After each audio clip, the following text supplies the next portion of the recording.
पंडित दीनदयाळ उपाध्याय शिक्षण संस्थेची आपली शाळा रामेश्वर विद्यालय आणि रामेश्वर विद्यालयाचे सर्व विद्यार्थी, जिल्हा परिषद शाळेचे मुख्याध्यापक, सर्व सर्व शिक्षक वृंद आणि सामाजिक वनीकरण विभागाचे अधिकारी, आपण या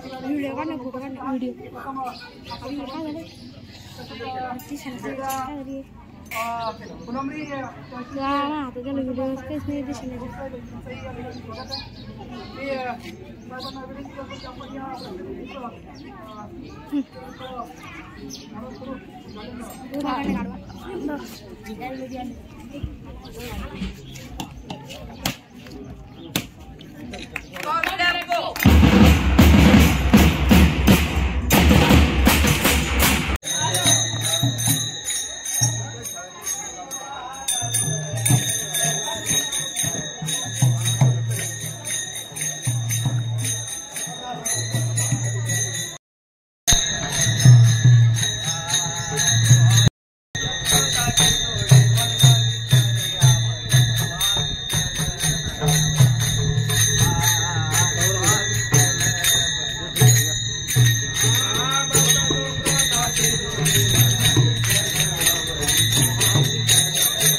झाडं लावणार शाळा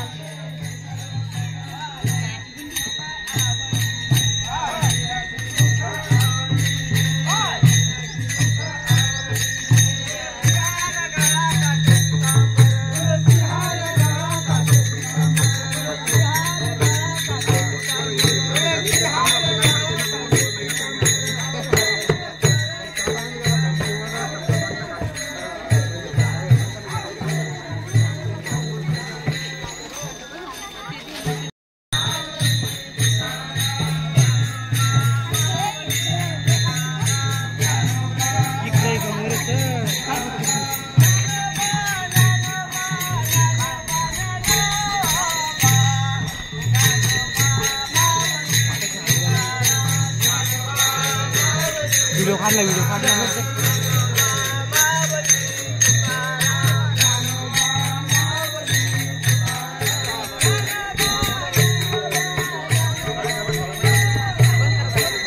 शॉर्ट घे ना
तहसीलदार साहेब, रामेश्वर विद्यालयाचा सर्व स्टाफ, जिल्हा परिषद शाळेचा सर्व स्टाफ, गावातील सर्व प्रतिष्ठित, त्याचप्रमाणे सरपंच, उपसरपंच, दोन्ही गावातील सर्व प्रतिष्ठित नागरिक आणि मुख्यतः ज्यांच्यातर्फे हा कार्यक्रम राबवला जातो आहे ते सामाजिक वनीकरण विभागाचे सर्व अधिकारी, कर्मचारी, आज आपण पर्यावरण आपल्या फुलंब्री तहसीलचे तहसीलदार साहेब,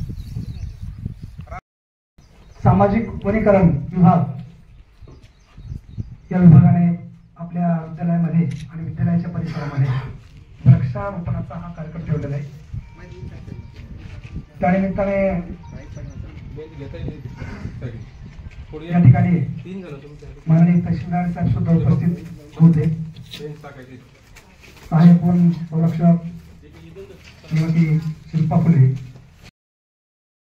शाळेला सुट्टी असून सुद्धा तुम्ही एवढ्या मोठ्या संख्येने इथे उपस्थित झाला आहात, त्याच्याबद्दल मी पहिलं तुमचं अभिनंदन करते की ह्याच्यावरून दिसून येते की तुम्हाला पर्यावरण दिन, जागतिक पर्यावरण दिन आपण 1973 सालापासून साजरा करतो।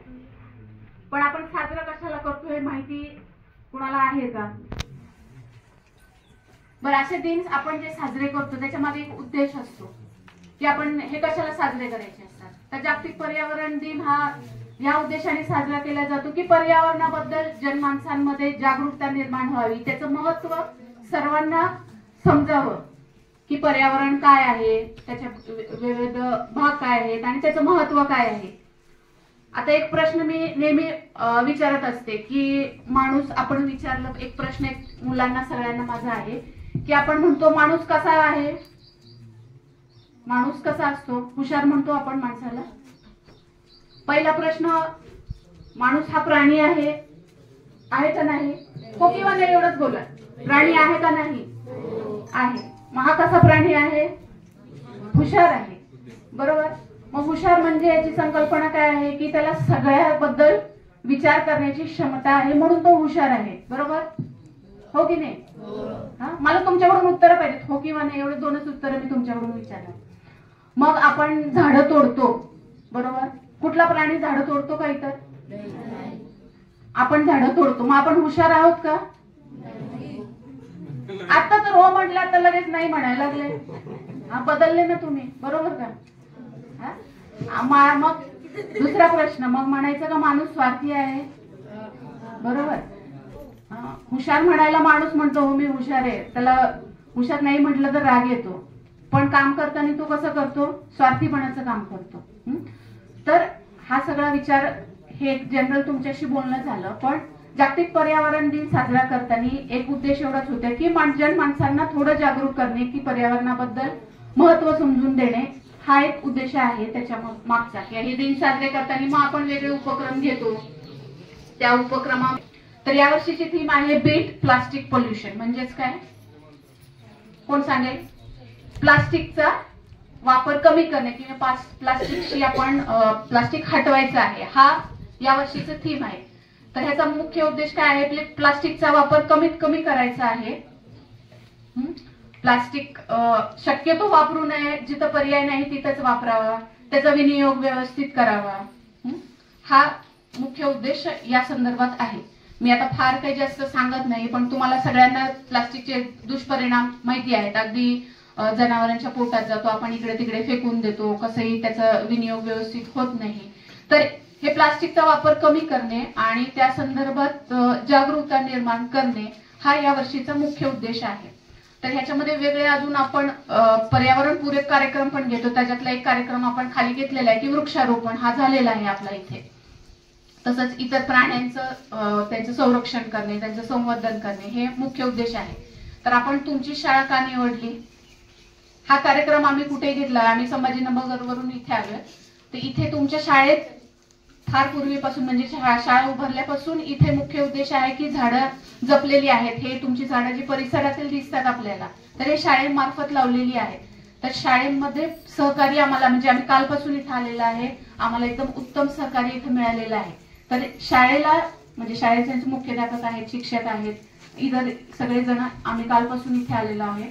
तर शाळेला ज्यावेळेस वृक्षांचं महत्व आहे तर तुमच्यामध्ये ते जागरूकता निर्माण करण्यासाठी आपण ही शाळा निवडलेली आहे. तरी थोडक्यात मी माझं प्रास्ताविक इथे संपवते. धन्यवाद सर. पण आवाज जरा जोरात आला पाहिजे पण, आहे ना. तुमचा आवाज जेवढा जोरात येईल ना तेवढे वन वाढतील आणि वाचतील.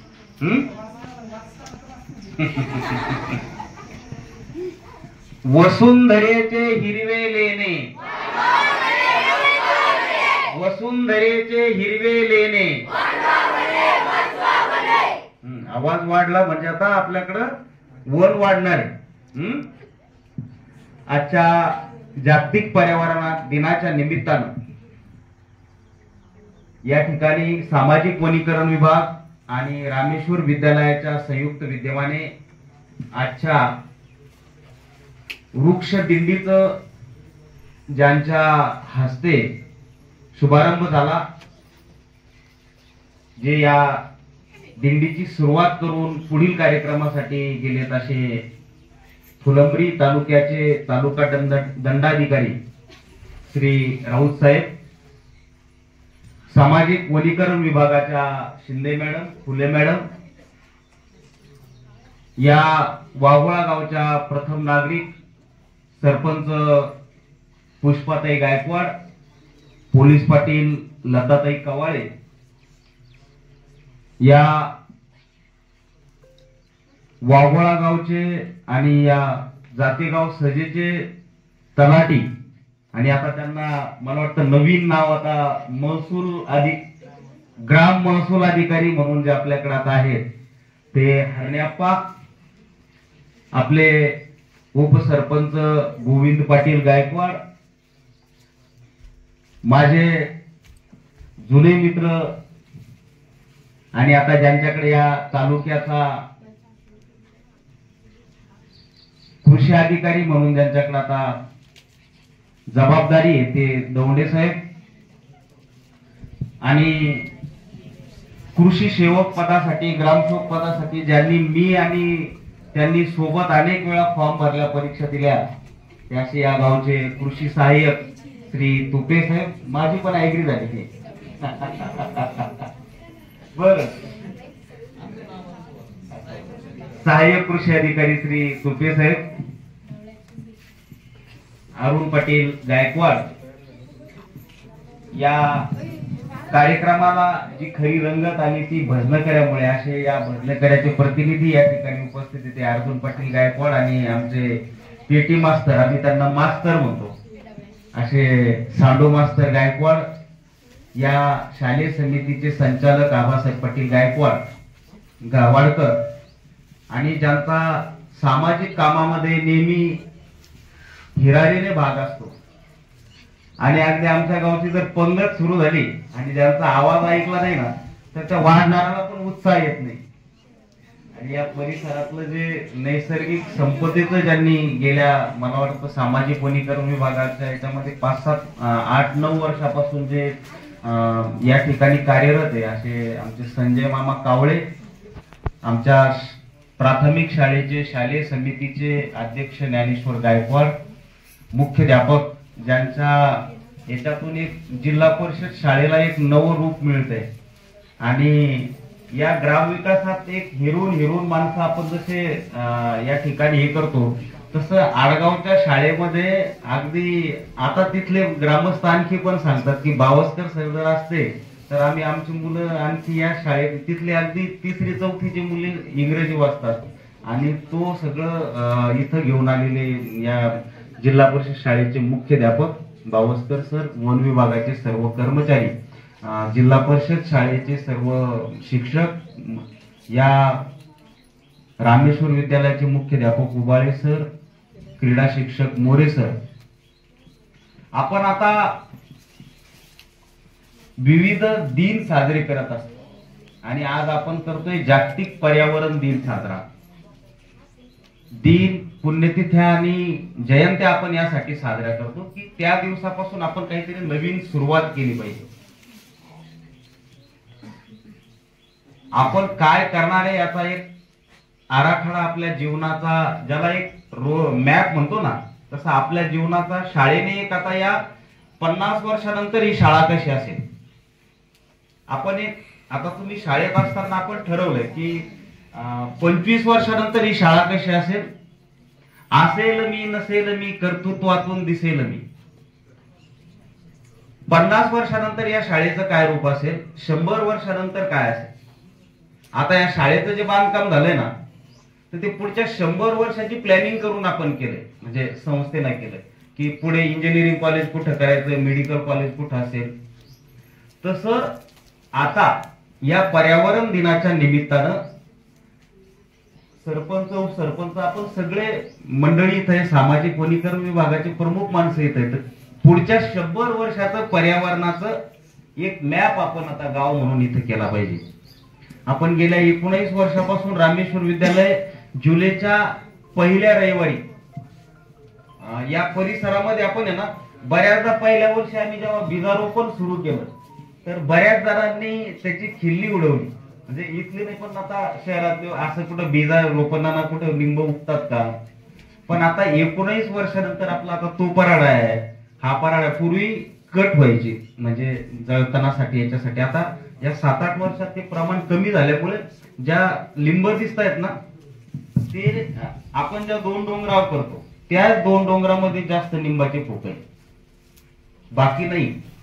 म्हणजे आपल्या 19 वर्षामध्ये 100, 200, 300 जे काय 19 वर्षाचं आपलं फलित आहे. सगळे मुलं तिथं हे करतात. ते 200, 400, 500 कशाला, पण ती फार मोठी उपलब्धी. आणि यावर्षी आपण आता या जागतिक पर्यावरणाच्या निमित्तानं तुमच्या सगळ्याकडून आपण आता शब्द देणार आहे की जेवढे सगळे मुलं आहेत गावकरी, तर मॅडम आपण आता तुमचं पण आम्हाला त्या याच्यामध्ये सहभाग आणि तुमचं सहकार्य असावं. निंबोळी बीजारोपणाबरोबर यावर्षी निंबाचे रोप आपण या पराड्याला लावायचे का, असा एक विचार आहे. आणि पुढील 50 वर्षातलं जे जशी आपली पूर्वीची आमराई असायची ना, आमराई, तशी आता सयाजी शिंदे म्हणून अभिनेते, माझं त्यांच्याशी बोलणं पण झालंय, तर त्यांची वनराई जी संकल्पना आहे, ती वनराई संकल्पना आपल्याला या वाघोळ्याच्या परिसरात वन विभागाच्या, शाळेच्या, ग्रामपंचायतीच्या, गावच्या आणि या सगळ्याच्या विद्यार्थ्याच्या मदतीनं आपल्याला एक हरित वाघोळ आणि या याच्यातलं एक पर्यटन ज्याला म्हणतो ना आपण, इथं जर फार मोठं झाडी झाली, आपल्याकडे डोंगर आहे, आपल्याकडं ती साधन सामग्री उपलब्ध आहे. आता फार काही पूर्वी जसं आपण आदर्श गावच्या काळामध्ये जनावरांमुळे जंगल राहत नव्हते, तर आता जनावर फार शेतकऱ्याकडे उरले नाही. म्हणून येणाऱ्या 6 जुलै रोजी आपण या वनराईचं जे हे, तर ते एक नवं रूप गावाला आपण देण्याचा पुन्हा प्रयत्न करू. आणि या याच्यासाठी मी रामेश्वर विद्यालयाच्या वतीनं, गावच्या वतीनं, गावकऱ्यांच्या वतीनं, सामाजिक वनीकरण विभागांचे आता दोन्ही मॅडम आहेत, तर त्यांच्या वतीनं मी त्यांना आपल्या गावकऱ्याकडून त्यांच्याकडून की आपल्याला रोपं आणि येणाऱ्या 6 जुलै रोजी आणखी काय काय हे करता येईल, त्या याच्यामध्ये येणाऱ्या 6 जुलैला काही संस्था, संघटना, कलाकार असे सगळे जोडण्याचा आपण फक्त शाळा म्हणून तो उपक्रम करत होतो. पण यावर्षी मीडिया पार्टनर म्हणून दिव्य मराठी पेपर, एबीपी माझा चॅनल असं सगळं जोडून त्याला एक मोठं रूप दिलं की आपल्याला जे काम 10 वर्षात जे करायचंय ते एका दिवसात होणार आहे. जास्त लोक जोडले गेले की असं ते करू, अशी वन विभागाकडून त्या कामासाठीची मदतीची अपेक्षा या ठिकाणी आपल्या सर्वांकडून व्यक्त करतो. आणि एक सुंदर निसर्गरम्य पर्यटनासाठी उपलब्ध असलेलं येणाऱ्या 2, 5, 10 वर्षातलं गाव आपण उभं करू, अशी या निमित्तानं तुमच्या सर्वांच्या वतीनं मॅडमला शब्द द्यायचा का आपल्याला? नक्की, आवाज येऊ नये लागला थोडा. हा, तुमच्या सर्वांच्या वतीनं एक निसर्गरम्य संपन्न गाव निर्माण करण्याचा शब्द आपण आता वन विभागाच्या अधिकाऱ्यांना देऊया. एवढं बोलून मी माझं 2 शब्द थांबवतो, संपवतो. जय हिंद, जय भारत.